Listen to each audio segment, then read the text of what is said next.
Revenons à l'activité tout à l'heure où nous avions défini notre suite UN à U0 égale à 1 et UN plus 1 égale à 3 et UN plus 4 sur UN plus 3. Cette fois-ci, on nous demande d'étudier le centre de variation de la suite UN.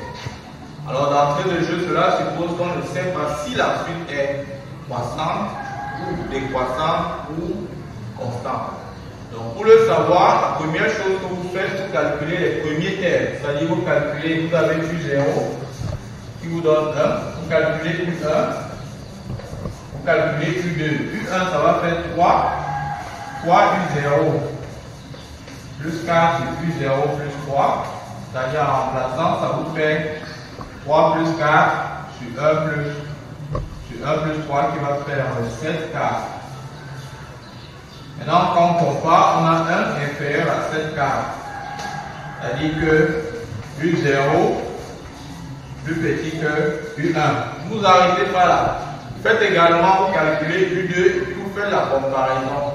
Quand vous allez faire la comparaison, vous allez obtenir que U1 également est plus petit que U2.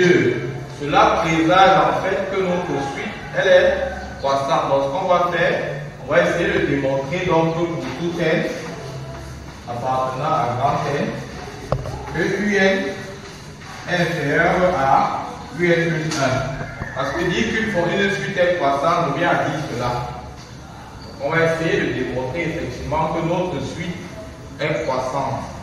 On parle de cette hypothèse-ci pour pouvoir essayer de faire cette démonstration. Alors, quand vous avez à démontrer qu'une suite est croissante, c'est-à-dire que vous avez ça à démontrer, ça se fait par récurrence. Pour faire par récurrence, on fait l'initialisation que nous avons déjà vérifié, c'est-à-dire on montre que P est la proposition P est moins N égale à 0, c'est-à-dire on montre que U0 est inférieur à U1, ce qui est déjà fait, ce que vous avez fait là-bas. Vous pouvez mettre ici déjà fait. Personne ne va contester ça. Maintenant, quand vous avez fait là, vous avez ça, vous passez à l'hérédité. Vous donnez un entier naturel N, vous supposez que P est vrai au rang N, et vous montrez que P est aussi vrai au rang N plus 1, c'est-à-dire que vous devez montrer que UN plus 1 est inférieur ou égal à UN plus 2.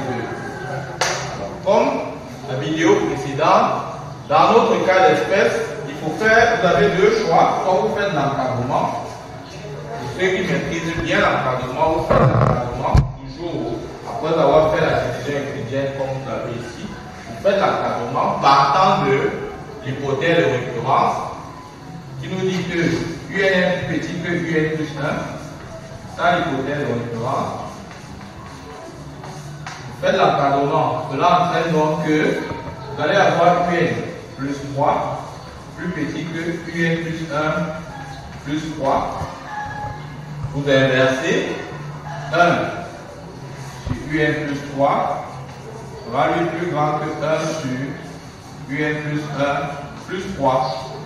Vous multipliez par moins 5, vous ajoutez 3, on va faire 3 plus moins 5 sur UN plus 3 est inférieur à 3 plus moins 5 sur UN plus 1 plus 3. Ça va suivre le même principe de ce qu'on a eu à faire précédemment.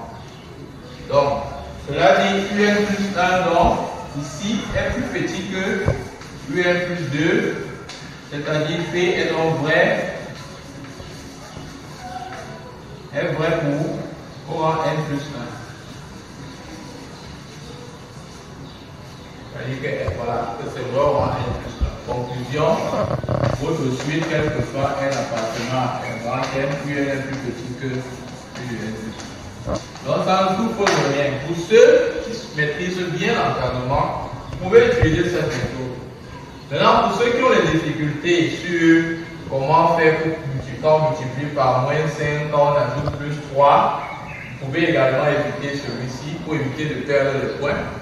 Je ne vous demande pas de toujours sauter ça quand ça va venir, mais si vous ne maîtrisez pas et que vous êtes par exemple en situation de composition, vous avez deux méthodes. Soit vous faites comme ça, si vous ne maîtrisez pas ça, soit vous faites avec les fonctions. La fonction qui en découle, c'est 3x plus 4 sur x plus 3. On a vu que cette fonction est une fonction qui est croissante. Notre hypothèse de récurrence nous dit que UN est plus petit que UN plus 1. Hypothèse de récurrence. Comme notre fonction, comme précédemment, on a vu que UN était entre 0 et 2 et que notre fonction est croissante sur 0 et 2, UN étant plus petit que UN plus 1, f de UN sera lui plus petit que f de UN plus 1. On a défini f de UN, c'est UN plus 1, c'est-à-dire UN plus 1 est ici plus petit que UN plus 2, et donc P est vrai au rang N plus 1, et conclusion, quel que soit N appartenant à grand N, UN est plus petit que U de N plus 1. Voilà, vous avez le choix. Vous pouvez utiliser cette méthode ou celle-là. Voilà le principe.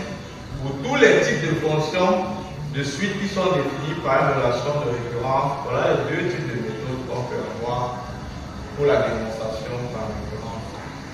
Voilà, alors, je vous remercie.